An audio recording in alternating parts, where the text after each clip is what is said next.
السلام عليكم أيها السيدات والسادة. Shalom, حبيبين وحبيبات. Peace be upon you, ladies and gentlemen. Hope you all having a nice day. My name is Samir Bitar. I have the pleasure and honor of serving as chair and moderator for this panel. I would like to welcome you all and thank you for being here with us and showing your support. Before we start, I would like to extend my sincere appreciation and thanks to all my colleagues at the center and our student affiliates who have done a great job. They serve as events and coordinate our programs, and they have put together an excellent conference. I'd like to thank Dr. Mirdad Kia, the director of the center, and my colleague, Dr. Ardeshir Kia, for putting together this excellent conference. Most of all, I would like to thank the students and the community for their support and interest and participation. This afternoon panel is titled Syria, a Proxy War in a New Global Order. I'm very honored and happy that my dear friend Fadi Al-Batal will present for us this afternoon.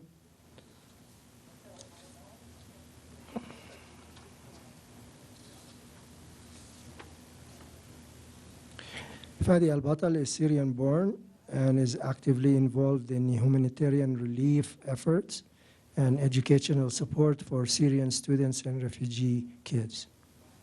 In his current role as the CEO of PyMand, Fadi is leading a team of talented engineers to transform the consumer TV experience.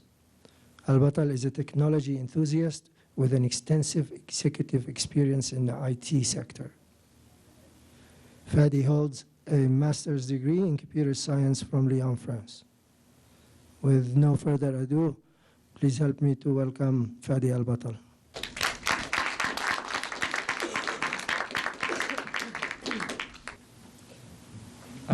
I wasn't sure whether I was going to stand or not, but I think standing is more comfortable for me. I've been sitting down for a while.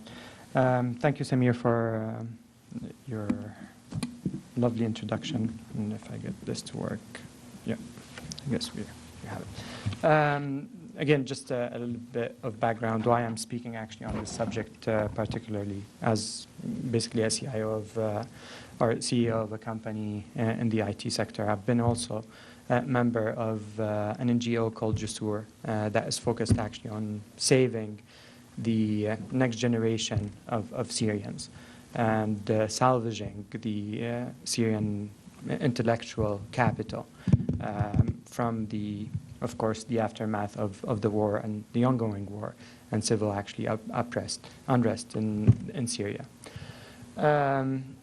I'm going to talk primarily actually about the external influences in the Syrian conflict and try to analyze some of the reasons why this civil war or civil unrest is continuing and probably will continue for some time still.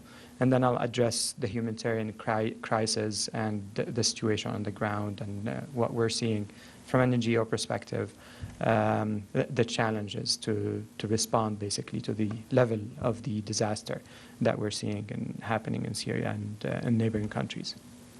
So talking actually about from a global perspective, Syria, as you can see, is the red dot actually on your screen, and it's literally at the center of the old world, or the three continents, Africa, Asia, and Europe. And that position, as of the position of other countries, actually surrounding countries, makes it of a high interest target for a lot of people that have interest in the region and global interest in general. So you would see a lot of players trying actually to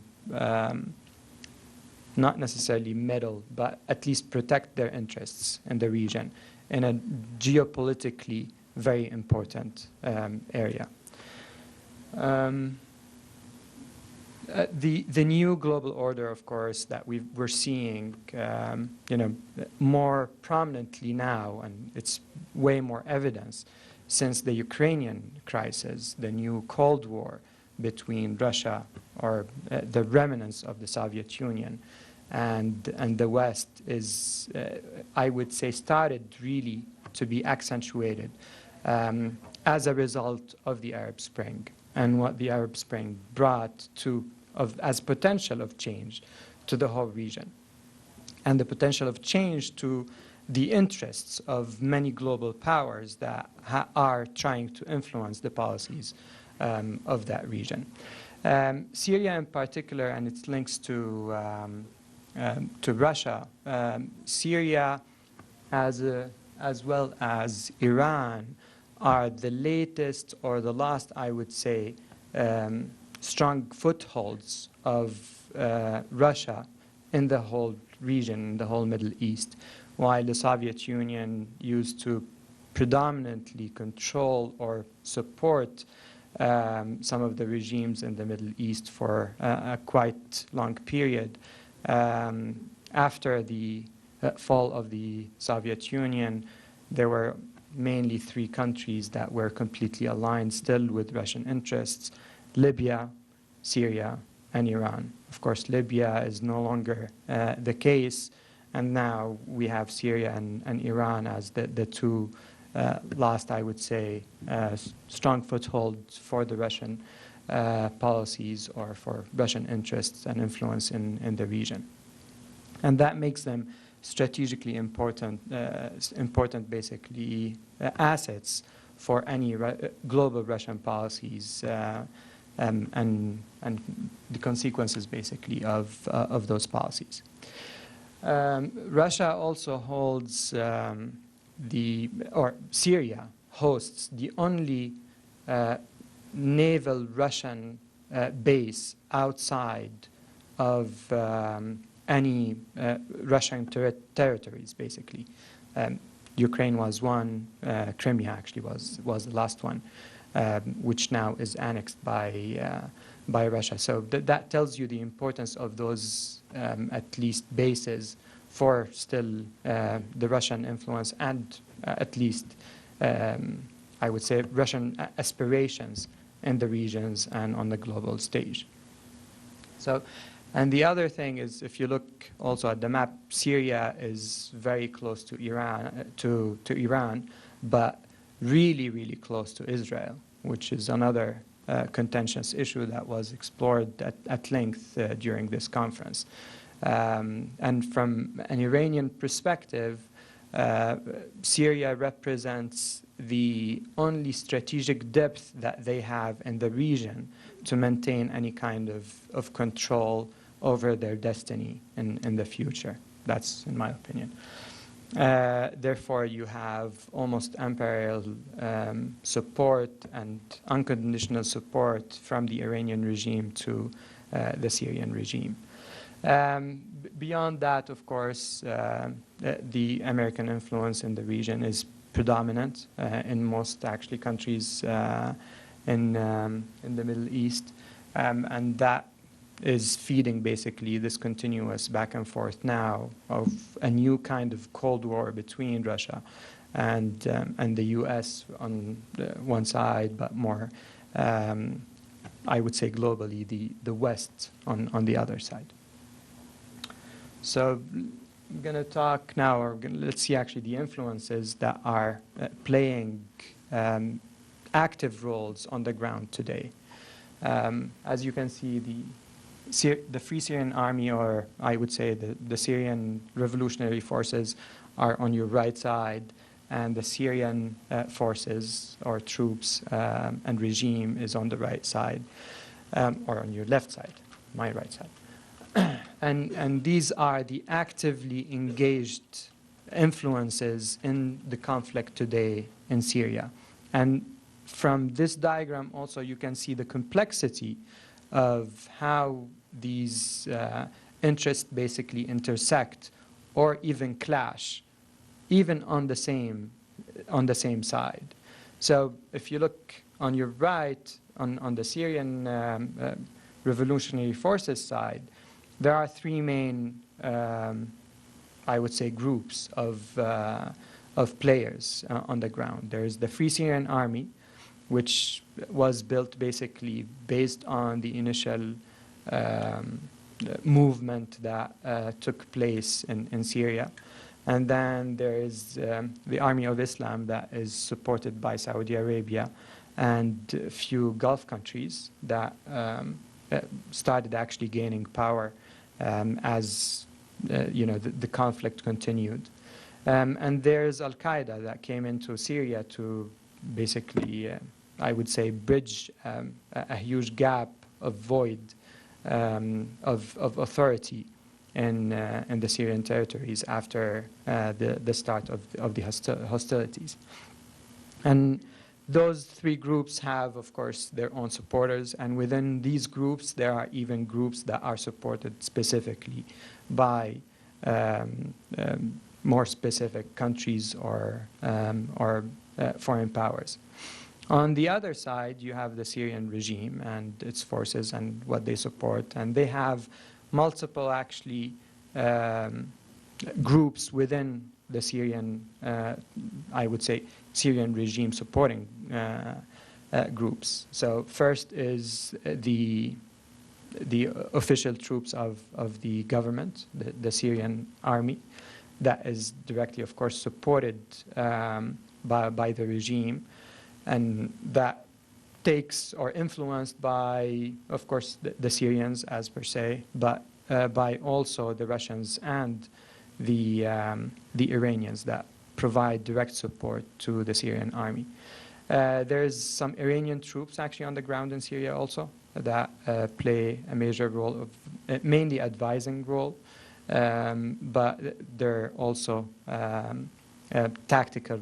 They have more tactical and combat roles in some areas. There's the Hezbollah militia militias that officially actually entered the conflict about a year ago to support the regime and try to rebalance the state of power in the country. And those are supported directly by Iran mainly. And there are the other militias, or the civil militias, or what they called in Syria as the popular militias. And they're basically groups that support the regime, and they're financed directly by the regime, but mainly also by Iran and also Iraq, which entered also on the line not long time ago. So as you can see, it's a very complex picture. On the other side, Al-Qaeda fights against the regime, but they also fight against the revolutionary forces. They fight against the Free Syrian Army because of the atrocity that have been seen in the territories controlled by Al-Qaeda. Now the Free Syrian Army is trying to fight a double battle, one against the extremists of Al-Qaeda and more specifically actually the Islamic State in Iraq and the Levantine, or in Iraq and Syria. And on the other hand, trying still to fight the regime and gain territories from the regime. The Army of Islam is on the revolutionary side, is a little bit of a neutral player. They started also very recently fighting against Al-Qaeda in certain areas. They're, again, Islamic radicals, but I guess not as radicals as Al-Qaeda. So we have, again, I would say 100 shades of radicalism when it comes to Islamic movements. As you can see, it's an extremely complex situation, and that is the main reason why this conflict continues and will continue for a while. The fact that we have so many conflicting interests actually on the ground that play major roles of financing of combat operations will prolong this conflict for a long time. And there's no real incentive for any one of these to solve the question or this conflict anytime soon. There's no real pressure on any of these forces or big threat to to their major interests to end basically the violence or to end the conflict anytime soon. So in my opinion, this is why we're going to see this conflict actually going on, unfortunately, for a while. Now, to look at the state actually on the ground, it is a little bit volatile, but the lines of demarcations are almost constant or almost stable. They go back and forth. There is now currently a push from the regime on regaining actually some of the territories close to Lebanon. I'm going to try to around here. But the south is still controlled mainly by the opposition or the basically revolutionary forces. Damascus, as per se, the city is controlled by the regime, but as you can see, there is a huge bucket actually of revolutionary forces just around it that are almost completely surrounding Damascus. Homs was initially controlled by the revolutionary forces, but after the introduction of the Hezbollah militias into the conflict, the regime made a huge push actually in those territories and now control most of those territories. Now, currently, in the past couple of months, I would say, the opposition have pushed also a little bit to the north of Syria. As you can see, this is the biggest controlled area by the regime, and this is where the Alawite minority, and we'll get to that, mainly resides.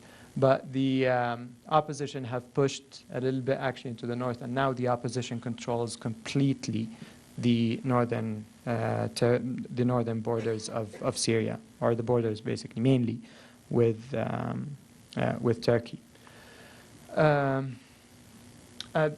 In the middle, there are no colors because this is complete desert. No one is interested actually of being there. No one actually can survive there. So there's not a lot of things happening over there.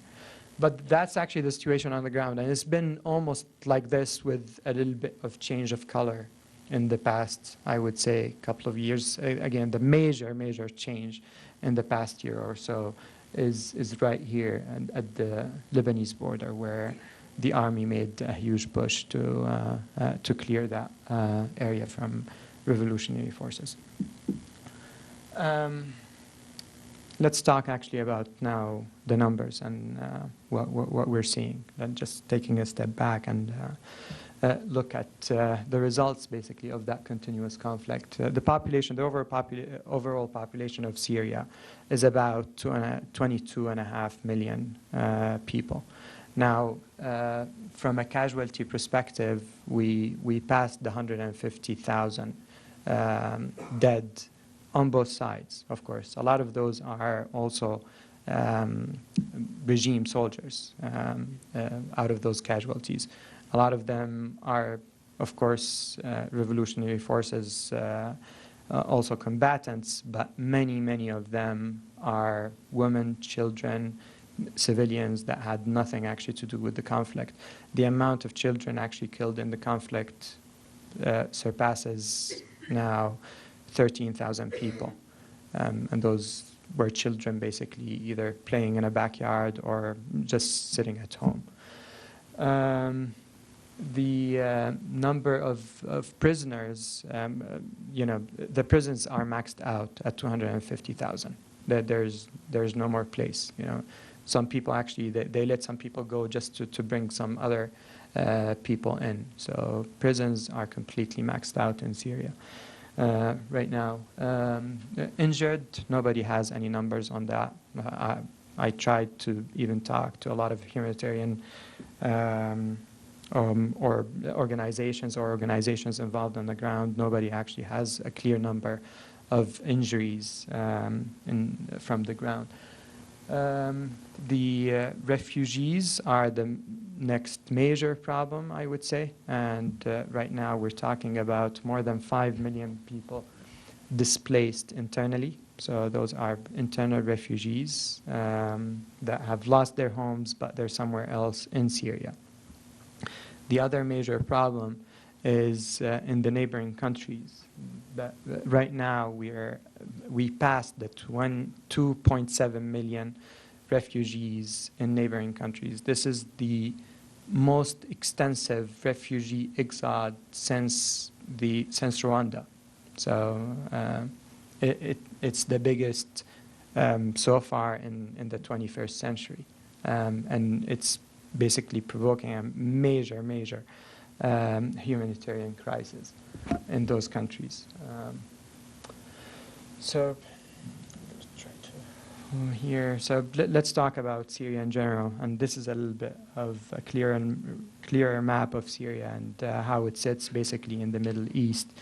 And as you can see, it's really close to Iraq. Iraq now is playing a major role in the conflict, supporting mainly the regime. It's very close to Lebanon, and the Syrian conflict is really pressuring the fragile state of peace of Lebanon right now. And spilling over somehow to Lebanon. Jordan is a very small country and has a huge amount of refugees also in Jordan. And in the north, there's Turkey, and there's also added pressure, even economically, even to a big country economically as Turkey is. From some numbers, Syria is big enough as a territory, I would say. Before the conflict, the economy wasn't as bad, I would say. Health care-wise, for example, just as an indicator, Syria had the best or the highest ratio of, I would say, survivability or longevity based on GDP. So if you correlate basically, I would say longevity and GDP, Syria would be at the top of the world, would be actually placed number one. The average life expectancy for a woman was in the 76, very close to the US. And very similar actually numbers also for men.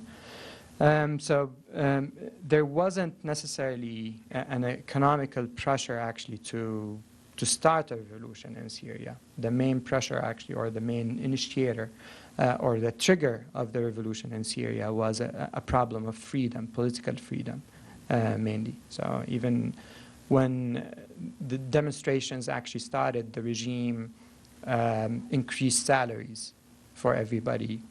The demonstrations continued saying, hey, we're not hungry, we're not asking for money, we're asking for political freedoms. So that the regime thought that they could basically calm down the emotions if they gave them a little bit of added revenue or added income. I'm going to talk now about the complexity of the demography of Syria and the complexity of the ethnic diversity of Syria and also religious diversity of Syria. So just to go, and you can see all these colors are different ethnic groups and different religious groups in Syria. Now, if we take a closer look at it, the Arab Muslim Sunnis are about 60% of the overall Syrian population.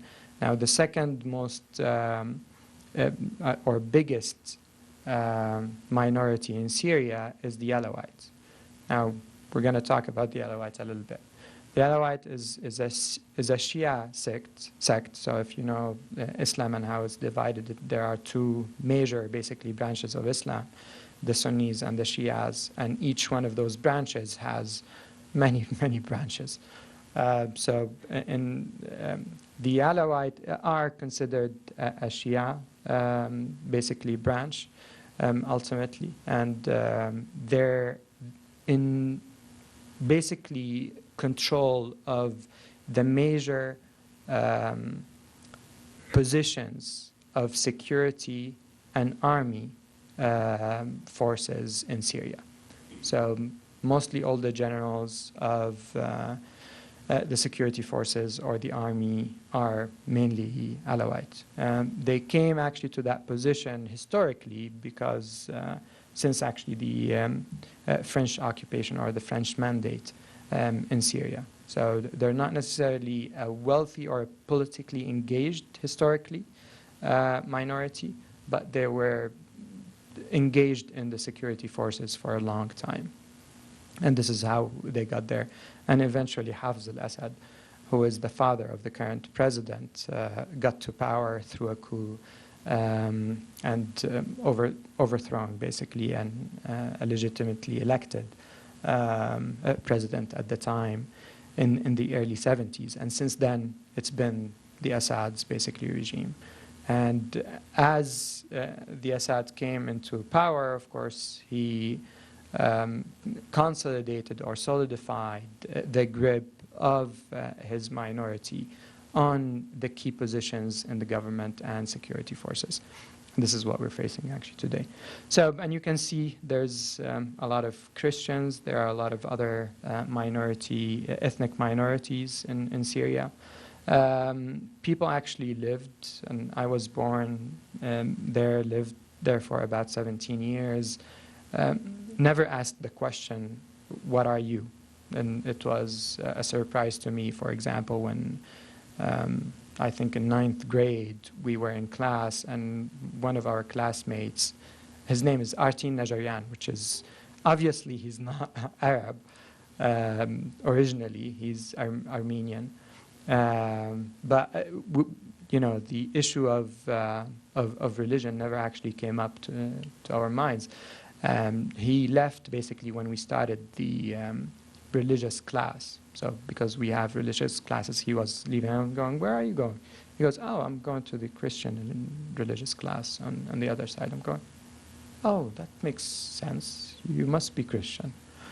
Right, and a lot of incidents like this that you don't actually correlate, and that wasn't even a question when we used to go as a family to celebrate with Uncle George and Walid Christmas. We were just celebrating Christmas, and when I was maybe 14 was the first time that I realized that, oh, Uncle George and Walid, that they're Christian. This is why we go there for Christmas and we don't stay home. So this is how we lived for the longest time. It's not the case anymore, of course. Now, ethnic diversity or ethnic actually differences and religious differences are extremely acute and very visible.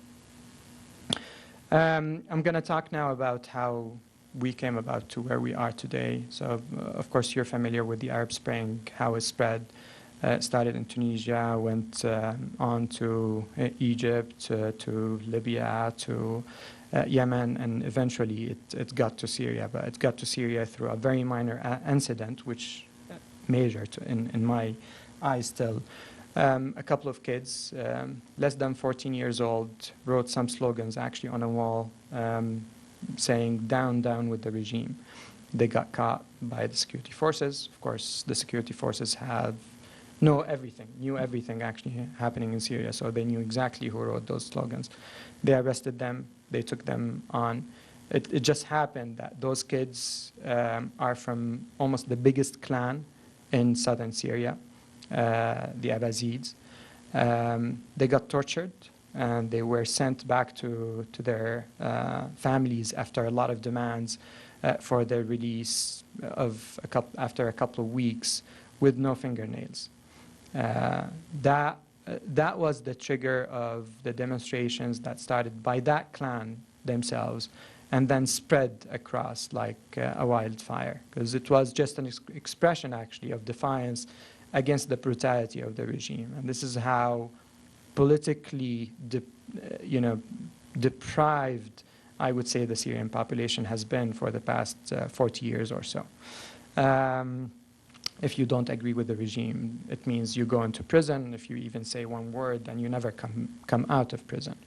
And this is why I've never actually thought that anything would happen in Syria due to that level of brutality of the regime, and of course how familiar the population was with that brutality.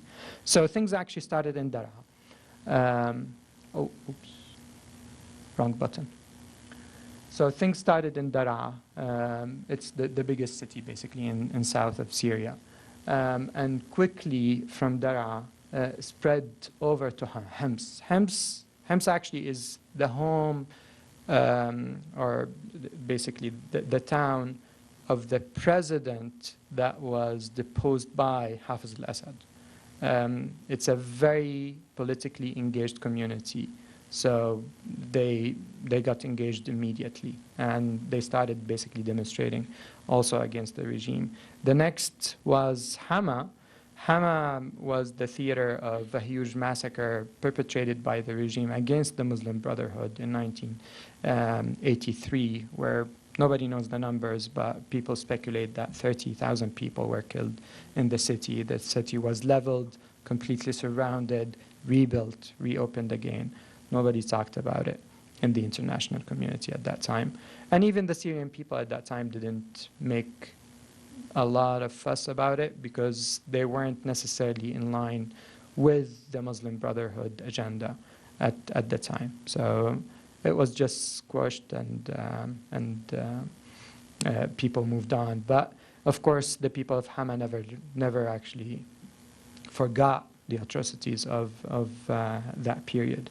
And of course, the continuous pressure on them since then, political pressure on them since then. And then things spread actually to the suburbs of Damascus. So that would be Damascus, and the clashes or the demonstrations actually spread to Douma mainly, which was the biggest city, is the biggest city in the suburbs of Damascus.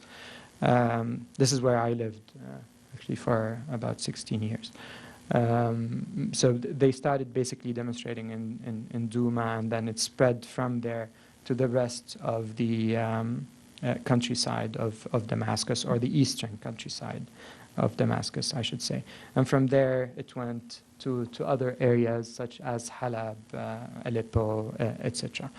But that's how basically the demonstrations spread, and they continued to be peaceful demonstrations for a few months, despite the fact that the regime was coming down actually on those demonstrations really hard, shooting people randomly.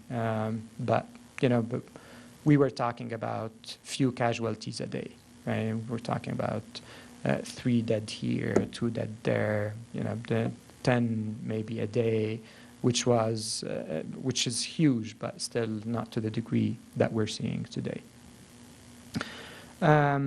Talking actually about the casualties today, and then what we're seeing basically at least 1 Syrian dead every 12 minutes today, as a result, direct result of the war and the conflict, not necessarily from a natural death.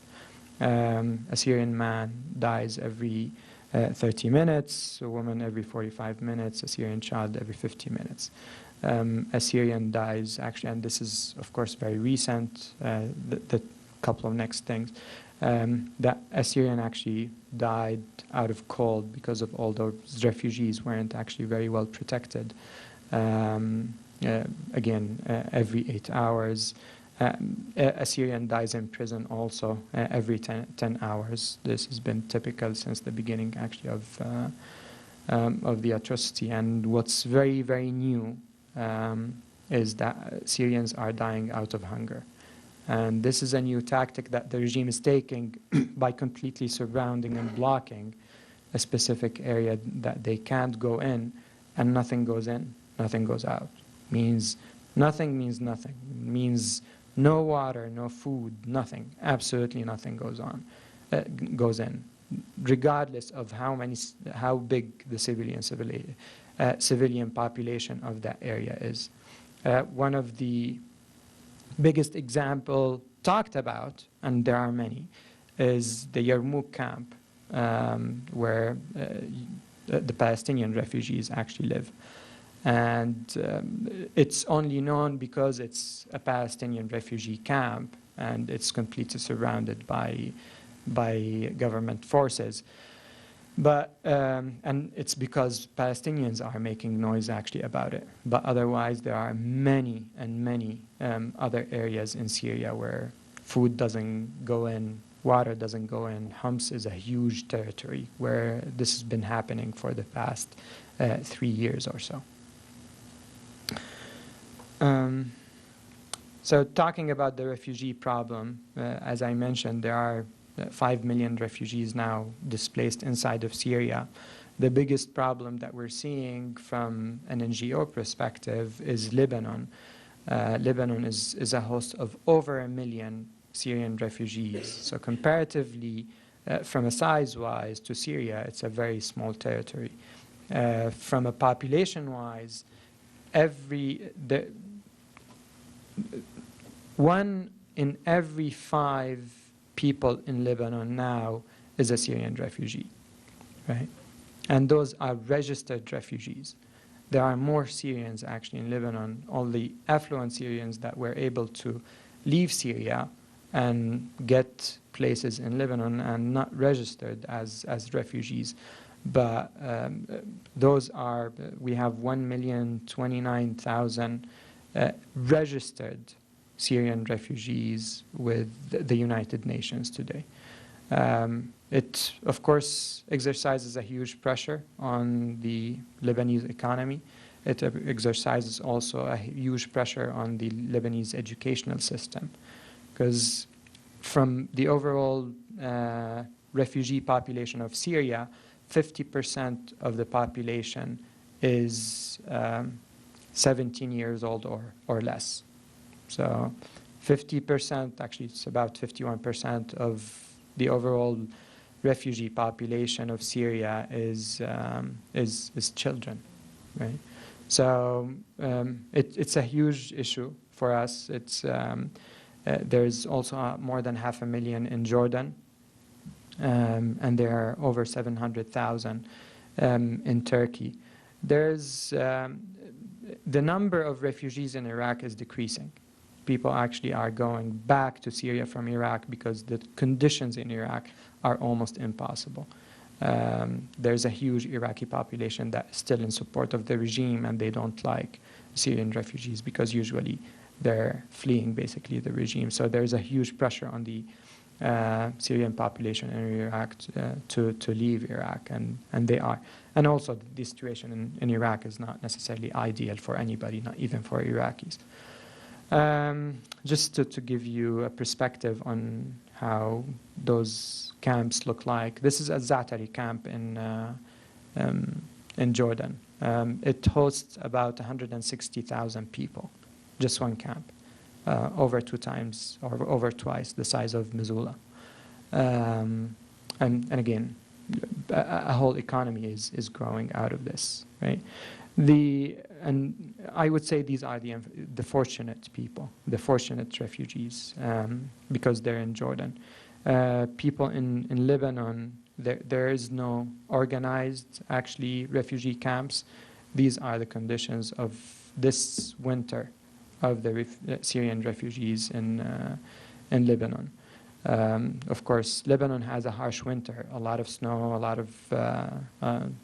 lot of rain. So this is why we've seen the toll of dead people due to cold weather rising actually this winter. And there are some other pictures of small pockets basically of refugee gatherings in Lebanon, and this is going across the whole Lebanese territory. Now, when we talk about also children in those refugees, half of that population is children, meaning over 500,000 children in the age of going to school, or age of going to school, about 400,000 children actually in the age of going to school that live in Lebanon. Before the Syrian refugee problem in Lebanon, the whole Lebanese educational system of elementary school up to high school was hosted about 400,000. So we're doubling basically the capacity of classes, and it's impossible for them to integrate those classes because the curriculum is not the same. Despite the fact that the language is the same, the curriculum is still not the same. What we're doing actually on the ground as Jussur, we're building actually now tent schools initially, and we're in the process of building an educational center and an actual school with walls this summer to be opened basically at the beginning of the scholar year in September. That would have the capacity of hosting about 500 refugees. The children are just hungry to go back to school, but they're also hungry, period, meaning they're all actually working now just to get by and survive. It's almost just a question of survivability. I'm going to stop there and take any questions. How are we doing with time? Doing good. Yeah. So I'm going to stop there and take some of your questions if you have any. Yes? What can we in the West do to help the refugees? There are a lot of organizations actually that are trying to help on the ground. For example, Jussur, you can go to jussur-sy.net and look at Jussur is Jussoor, and look at what we're doing as an organization. You can go actually to the UN High Commissioner for Refugees website and donate there. The need is extreme, and there is a campaign for donations at the UN site. There's a lot of organizations, War Children, many organizations actually active on the ground, and they're trying to help. But from an overall perspective, the number that was given by the UN that is needed to at least get to the minimum or address the minimum requirements of refugees in the different actually countries was about, I think, $5 billion. They just got half of it. So there's a huge need of fundraising. There are a lot of volunteers on the ground, so if you want to go and volunteer, it's great, but there's no shortage of volunteers. There's a huge shortage actually of funds to be able to carry on with the projects that are needed on the ground.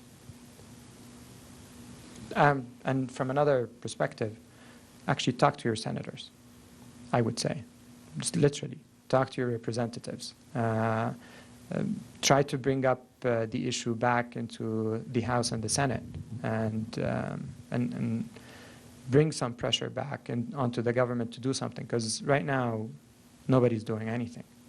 Everybody's satisfied with the status quo. They invite people basically to the negotiation table with, I would say, unrealistic expectations, and they complain that they're not getting any results.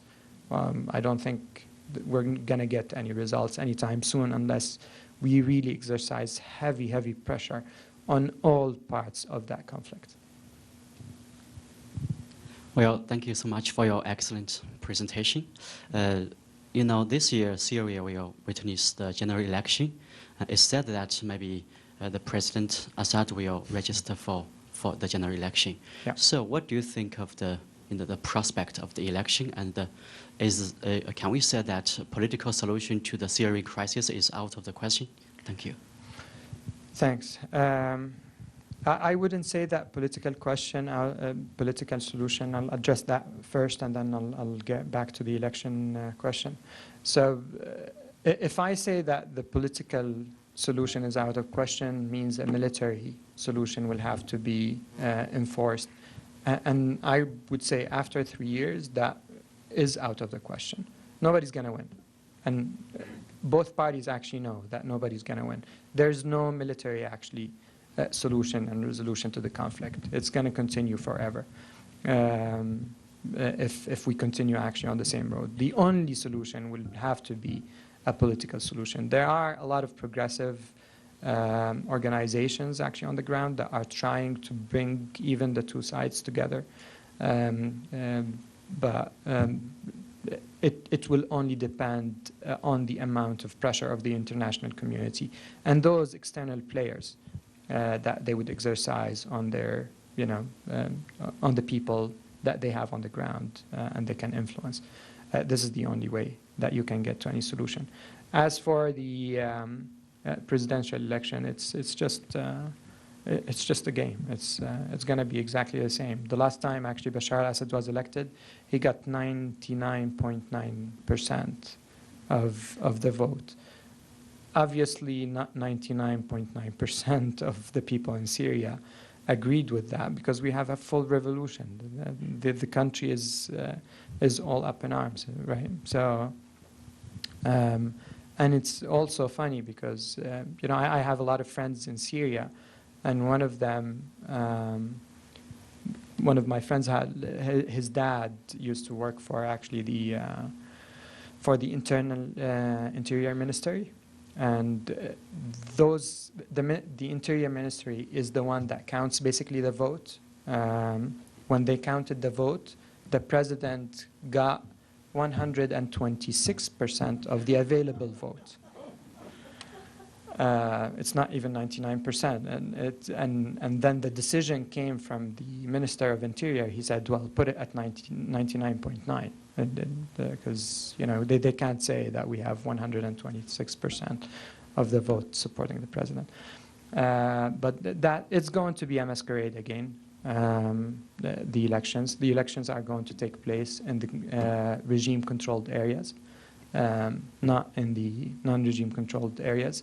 If you've ever been, and I guess you haven't, in a Syrian election booth, basically you come up to the booth, you are giving a piece of paper to say yes or no.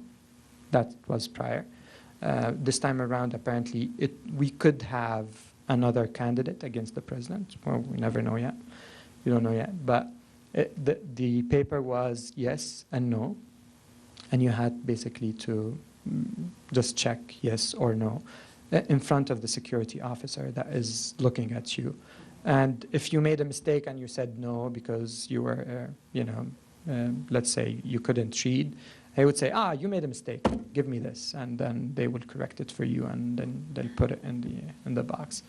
And some people would vote 3 to 4 times, saying, no, this is how we got to 126%. So it's going to be another masquerade. And it's gonna just perpetuate the status quo. It's not gonna do any harm, I would say, or any good to the conflict. It's just status quo, keep going. Yes, 2 quick questions, please. Could you speak about the degree of secularization of the Syrian government before the war, and why there was no attempt to integrate different minorities? And my second question is the indirect cause or direct cause of the civil war due to what's called the Arab Spring, or are there more direct or other causes linked to the invasion of Lebanon by Syria in the late 80s and early 90s? Yeah, absolutely. From a security perspective, so there are 4 major security branches other than the army and the police. So there's army, the police, of course the Navy, all the army corps, right? And then there are 4 major branches of security forces in Syria. And those basically your typical CIA, NSA, etc., right? Out of those 4, there are 30 independent branches that function basically in Syria. There is an oversight over those 30 branches by those main 4 branches, but they have complete autonomy to function as they see fit. And there's no accountability. They have complete carte blanche. They can do whatever they want. So that was the situation actually of the security situation actually, and its complexity in Syria. If you were taking, let's say, by the, I don't know, military police security branch, right? Nobody would know where you are, right? Because the other branches wouldn't even know that you were actually arrested by another branch. And it was basically a maze trying to find who arrested that person and how to find him and how to get him out. There was nothing as, I would say, judiciary system, no courts. It's all martial courts, basically, in those branches. Secret trials. You're giving basically a sentence, and you go serve it, and you're probably going to be forgotten about and never come out, even if the judgment was, let's say, a 7-year imprisonment for some kind of secret evidence that they have against you. But after the 7 years, you're still going to be forgotten, actually, in the prisons of the regime, of one of those branches, and nobody would know, actually, about you. So that was the situation on the ground. There was a constant fear from the population of saying anything. Nobody could discuss politics, actually, in public. You say one word, you disappear, because you don't know if the next person is an undercover security agent or not, because undercover security agents were all over the place in Syria. Just one example from an experience, actually, that I lived in Syria. A friend of mine had, his brother had a shop in one of the popular shopping districts in Syria. Some guy sold him fake brand goods. He complained to the police. They said, all right, well, when he comes back, or when you know where he is, just give us a call. So the guy came back, forgetting apparently that he sold them fake brand goods. So he said, hold on. He called the police. The guy ran out. He ran out, behind him. And he said, a thief, a thief. So he was shouting, a thief. And I was there. And I saw at least 15 pistols coming out of people's backs and putting him on the ground. That appeared from nowhere. Nobody knew that. It's just basically undercover agents on the street. So that's the level of the security situation that was in Syria.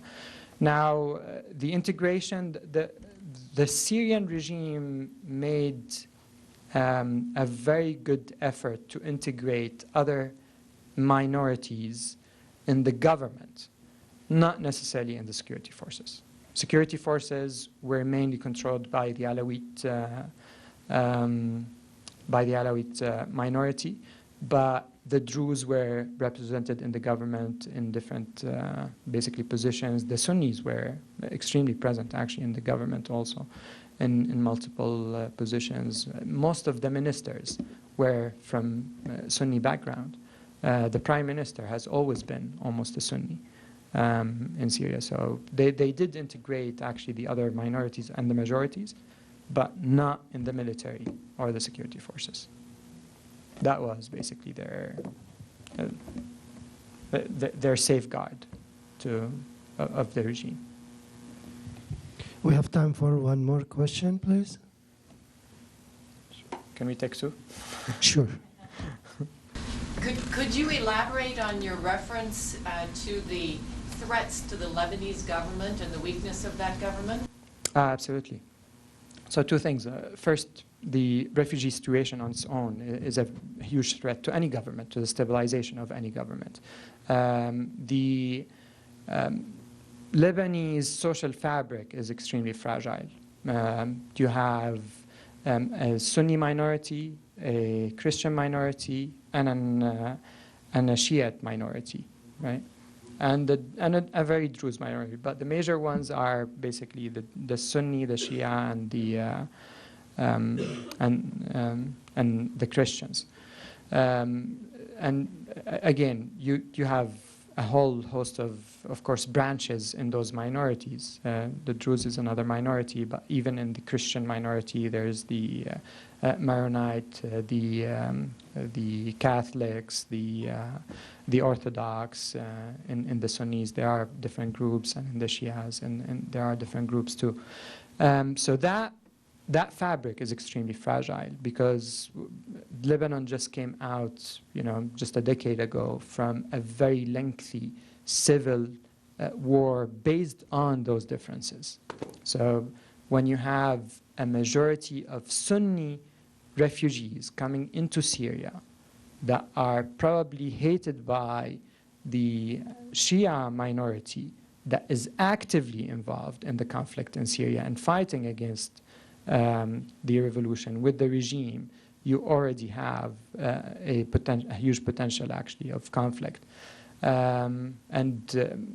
Syria had, as the gentleman mentioned, had longly influenced Lebanese politics and policies through the invasion of Lebanon after 1982 and throughout decades, basically, of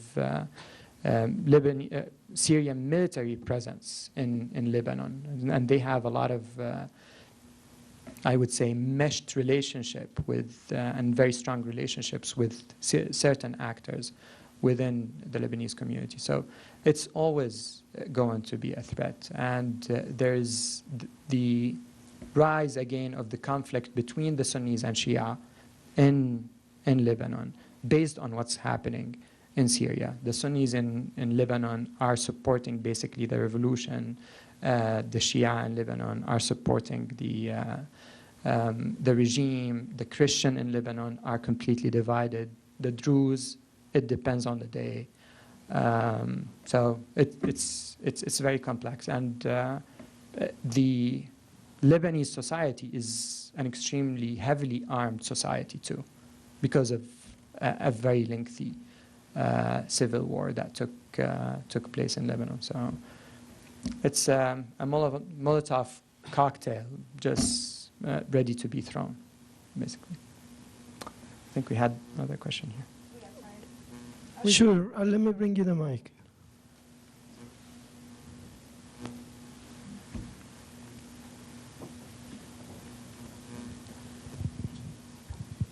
I was just going to ask, it's about Lebanon, what the Syrian people want them to do and expect them to do, because it is such a fragile community. They did just come out of their civil war, and they were starting to get, peaceful and things going well. But what do people want them to do, and how bad is it going to make Lebanon explode within and fight back and do anything else? Yeah, it's a very interesting question, and it's, I would say, an extremely complex one to answer, because it depends who you're addressing, right? If you're addressing the refugees, they need their basic needs to be respected, they need to be protected, they need to be provided for, at least have accessibility to programs, healthcare, education, etc. If you're talking about the Syrian regime doesn't want them actually to do anything for the refugees, because those refugees mainly support actually the opposition in Syria. It's a very complex, actually, I would say, question to answer, but the least thing that the Lebanese population needs to do is just, despite the fact that they're limited in their actually capabilities of helping the Syrians, is at least try to welcome them the same way Lebanese refugees were welcomed by Syrian families right at the border, taken basically to their homes in 2006 when Israel launched a huge offensive into Lebanon. People just are asking for dignity and being treated in a dignified way. I think that would be a huge step already. Thank you, Fadi. Thank you all for being with us.